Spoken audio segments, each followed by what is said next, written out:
Broadcasting from New York City to the world, it's the G-Man Interviews.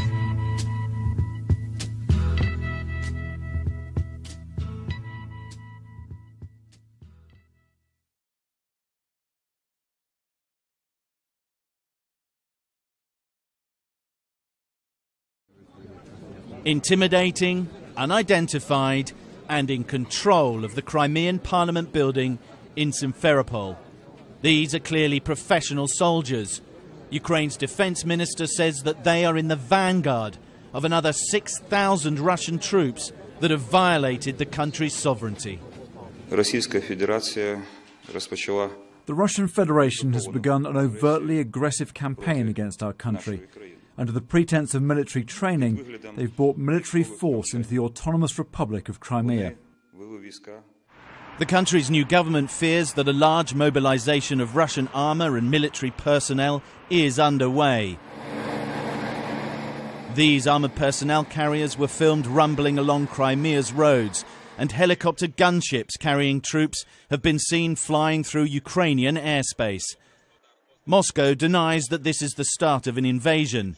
It says its actions are legal. We have an agreement with Ukraine on the presence of the Russian Black Sea Fleet with a base in Sebastopol, and we're acting within the framework of that agreement. But US President Barack Obama added his voice to Ukrainian alarm with a warning to the Kremlin. We are now deeply concerned by reports of military movements taken by the Russian Federation inside of Ukraine. Any violation of Ukraine's sovereignty and territorial integrity would be deeply destabilizing, which is not in the interest of Ukraine, Russia, or Europe. The United States will stand with the international community in affirming that there will be costs for any military intervention in Ukraine. The role of Russian troops is getting harder to hide. In Balaclava, they wore their insignia as they took up positions opposite Ukrainian border guards controlling the crossing into Russia. Kiev's fragile government is appealing for help from the West. It claims other strategic locations are also now under Russian control. Moscow appears to be boosting its military capacity in the Crimea following the collapse of the presidency of its ally Viktor Yanukovych. The Kremlin has made it clear that it will protect Crimea's ethnic Russian population. In Kiev, supporters of the new government continue to mourn the people who were killed in Independence Square. But the new administration's grip on the country is slipping away. This is now a divided nation, and the spectre of violent division now looms larger. Sam Kiley, Sky News. Good morning, everybody. In recent months, as the citizens of Ukraine have made their voices heard, we have been guided by a fundamental principle. The future of Ukraine must be decided by the people of Ukraine.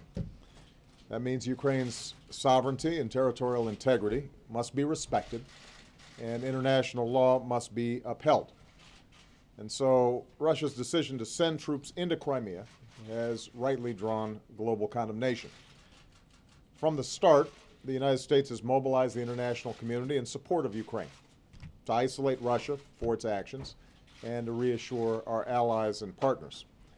We saw this international unity again over the weekend when Russia stood alone in the UN Security Council defending its actions in Crimea. And as I told President Putin yesterday, the referendum in Crimea was a clear violation of Ukrainian constitutions and international law, and it will not be recognized by the international community. Today I'm announcing a series of measures that will continue to increase the costs on Russia and on those responsible for what is happening in Ukraine. First, as authorized by the executive order I signed 2 weeks ago, we are imposing sanctions on specific individuals responsible for undermining the sovereignty, territorial integrity, and government of Ukraine. We're making it clear that there are consequences for their actions. Second, I have signed a new executive order that expands the scope of our sanctions. As an initial step, I'm authorizing sanctions on Russian officials, entities operating in the arms sector in Russia, and individuals who provide material support to senior officials of the Russian government. And if Russia continues to interfere in Ukraine, we stand ready to impose further sanctions. Third, we're continuing our close consultations with our European partners, who today in Brussels moved ahead with their own sanctions against Russia. Tonight, Vice President Biden departs for Europe, where he will meet with the leaders of our NATO allies, Poland, Estonia, Latvia, and Lithuania. And I'll be traveling to Europe next week. Our message will be clear. As NATO allies, we have a solemn commitment to our collective defense, and we will uphold this commitment. Fourth, we'll continue to make clear to Russia that further provocations will achieve nothing except to further isolate Russia and diminish its place in the world. The international community will continue to stand together to oppose any violations of Ukrainian sovereignty and territorial integrity, and continued Russian military intervention in Ukraine will only deepen Russia's diplomatic isolation and exact a greater toll on the Russian economy. Going forward, we can calibrate our response based on whether Russia chooses to escalate or to de-escalate the situation. Now, I believe there's still a path to resolve this situation diplomatically in a way that addresses the interests of both Russia and Ukraine. That includes Russia pulling its forces in Crimea back to their bases, supporting the deployment of additional international monitors in Ukraine, and engaging in dialogue with the Ukrainian government, which has indicated its openness to pursuing constitutional reform as they move forward towards elections this spring. But throughout this process, we're going to stand firm in our unwavering support for Ukraine. As I told Prime Minister Yatsenyuk last week, the United States stands with the people of Ukraine and their right to determine their own destiny. We're going to keep working with Congress and our international partners to offer Ukraine the economic support that it needs to weather this crisis and to improve the daily lives of the Ukrainian people. And as we go forward, we'll continue to look at the range of ways we can help our Ukrainian friends achieve their universal rights and the security, prosperity, and dignity that they deserve. Thanks very much. And Jay, I think we'll be available for questions. Thank you.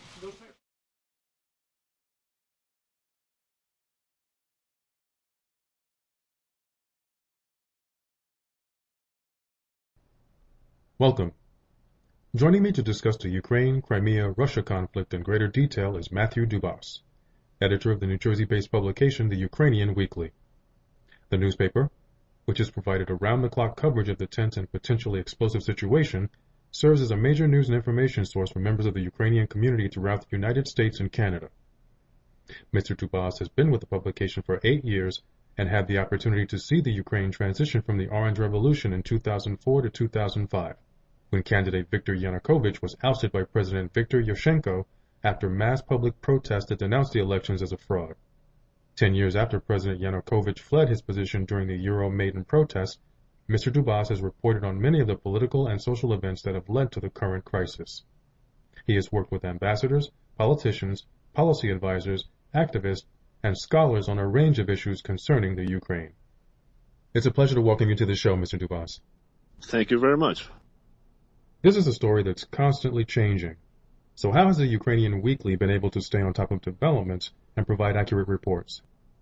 It's kind of like monitoring the situation almost hour to hour, almost day to day. It changes. We get updates of different reports on the ground from different human rights groups that are monitoring the situation there for us, or at least getting the word out to let people know what Russia is doing actually in Ukraine, stuff like that. We have a correspondent who is on the ground in Kyiv, and he definitely has his finger on the pulse of what's going on over there. How and when did the conflict start? Well, it's difficult to pinpoint when it actually started because Russia really started ramping up its propaganda machine, and I guess you can consider that kind of like the first step. I mean, during the 22 years of Ukraine's independence, Russia has engaged in different military conflicts with Chechnya, Pridnestrovia. So it's always been aggressor, and I think that it's just a matter of time before, just like Georgia was a stepping stone, now Ukraine is a stepping stone, but to what? Nobody knows. Over the last decade, Russian teens and young adults have joined the nationalist movement, or skinheads, in an effort to prevent foreigners from coming into the country and taking jobs they believe are meant for Russian citizens. There have been numerous reports of posters with swastika-type symbols on them at some of the Ukrainian protest sites. What role, if any, have far-right extremists played in the crisis? It's difficult to say if they are actually national organizations or they're planted Russian stooges who are there to agitate and provoke dissent and distract from the real cause of Ukrainian independence.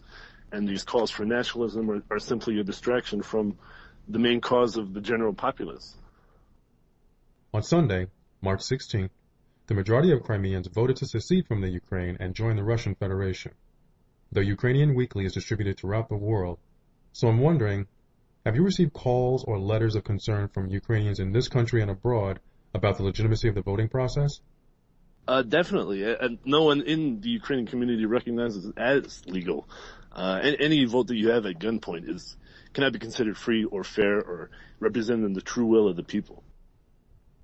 This interview is being taped on March 19th. But on March 17th, NBC News and Reuters released the following news report, and I'd like to get your response.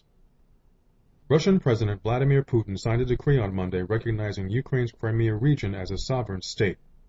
The decree posted on the Kremlin's website appeared to be a first step toward integrating Crimea as part of the Russian Federation.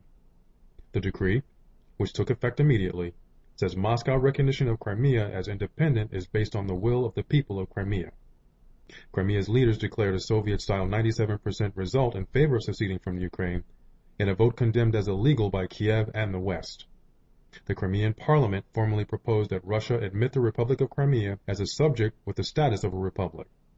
Putin will address the issue in a special joint session of the Russian parliament on Tuesday, which was yesterday. Your response?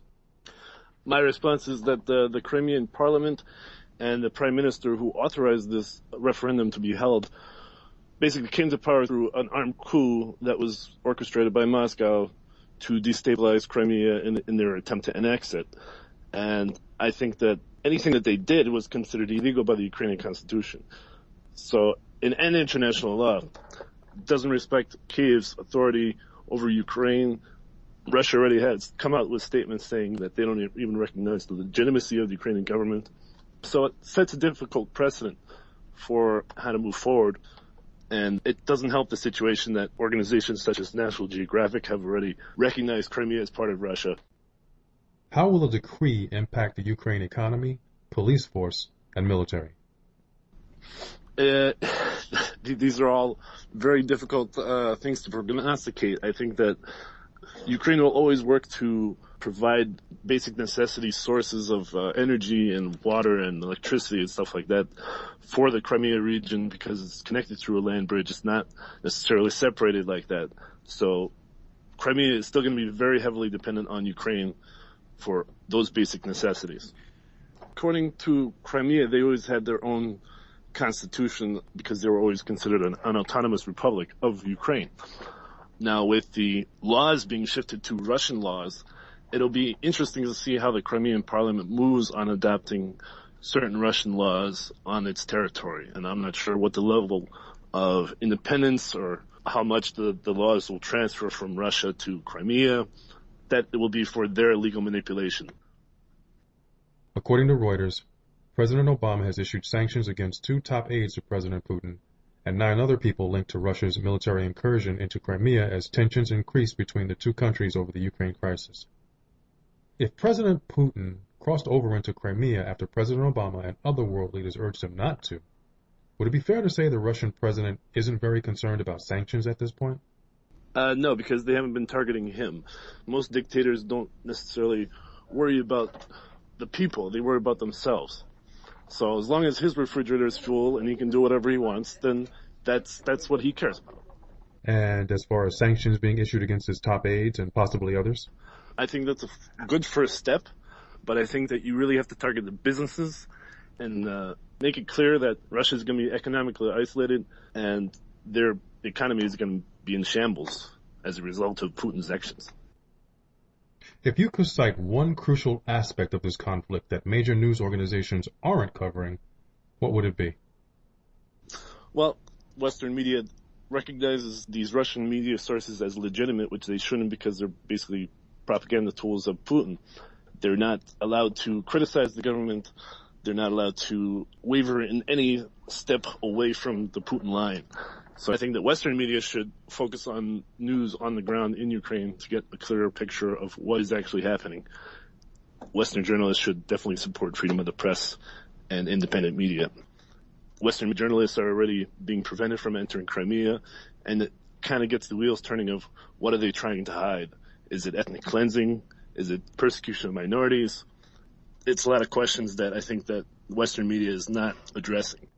Do you think there's a particular reason why they're not addressing it? I believe out of convenience. I think that for them, all of these newspaper correspondents are based out of Moscow, and they like being able to report from Moscow. But I think that they have to realize that what they're getting from Moscow is not the clear picture of what's going on in Ukraine. They might get the Putin line, but they're not going to get the Kiev line. The decree has been signed by President Putin.